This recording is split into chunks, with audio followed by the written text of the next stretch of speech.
Okay guys, strap, buckle, clip. Let's see how to put these together. We've got two ends and we've got a clip and a strap. Alright, the idea is, and immediately everything will become clear. Put a loop through there. Right, let's get a nice loop.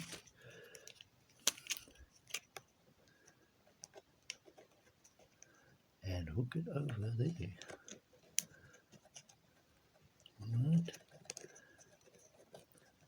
Now the answer to all your questions has already become clear. And there.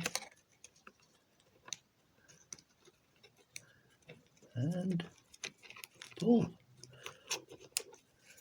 And pull. There you go.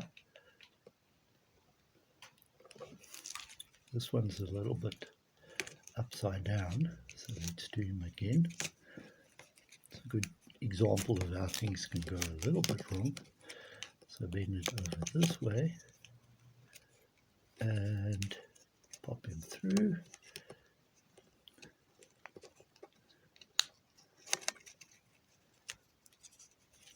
Aha! Now, how long did that take for you to figure it out? Thank you.